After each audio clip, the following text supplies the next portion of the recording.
We invite you to a review of a gaming console GPD GamePad G5A.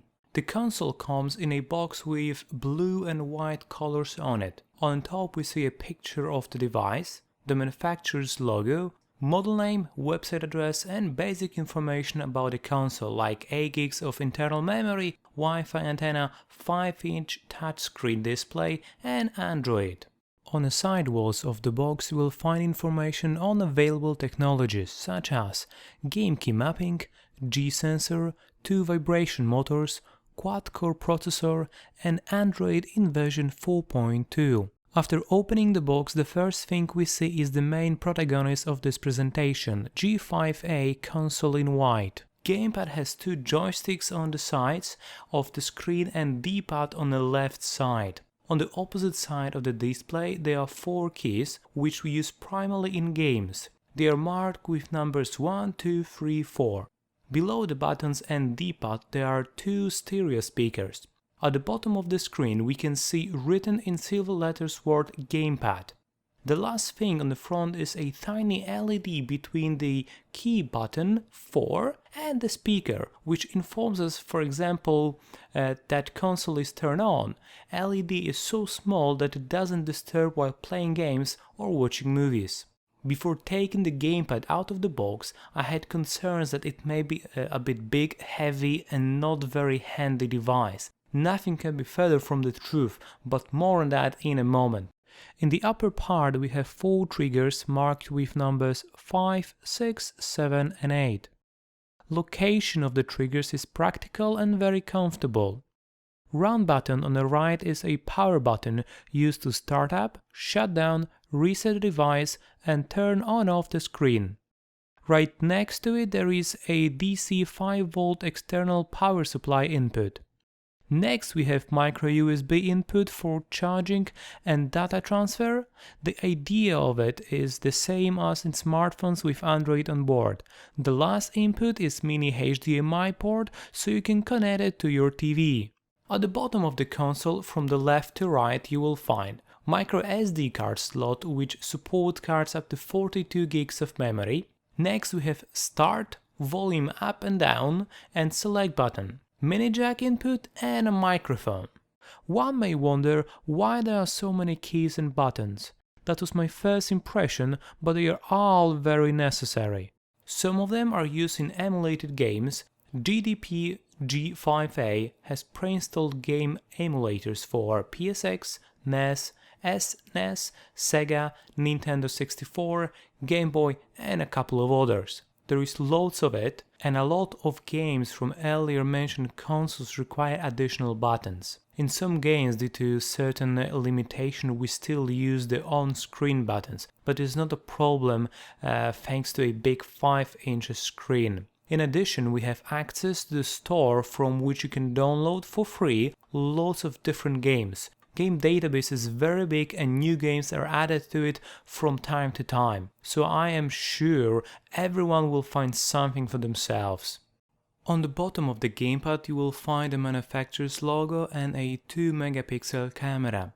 Below you can see the safety certificates and information about the 3500 mAh battery that can last for a really long time. On the right and left side you can see shaped space for the ring fingers while holding the console.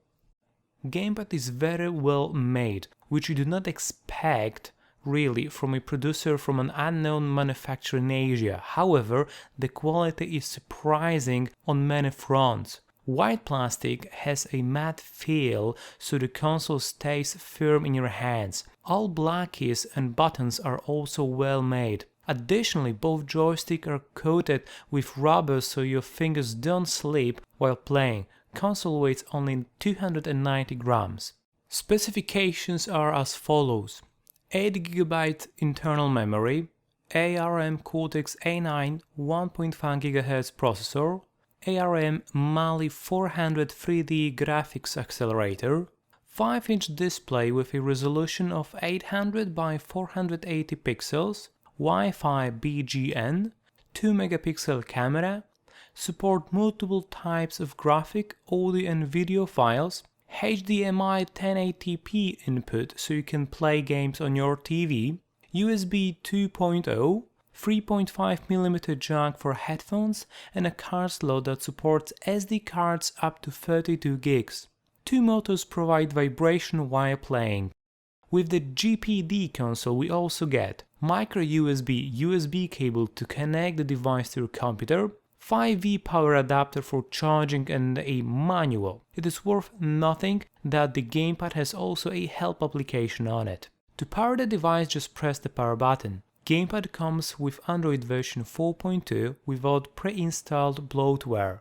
On the main screen we have access to 5 desktops. In the right corner we find an icon that lets us access the menu. As this is an Android device, you can synchronize the console with your own Gmail account and use all the applications and games available on Google Play Store.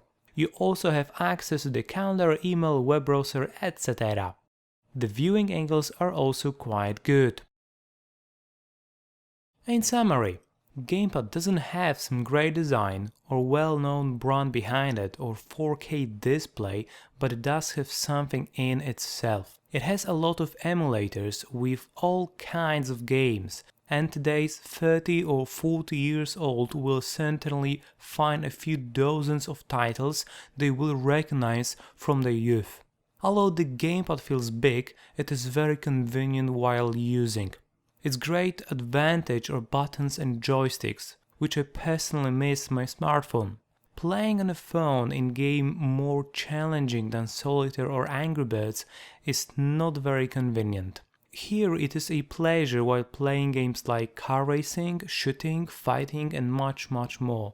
Great battery life is the second big plus. Android and access to Google Play Store lets you play all the new games comfortably without any problems. But to be honest, you will spend weeks playing the old games before you will download something new from the Play Store. I highly recommend this interesting device.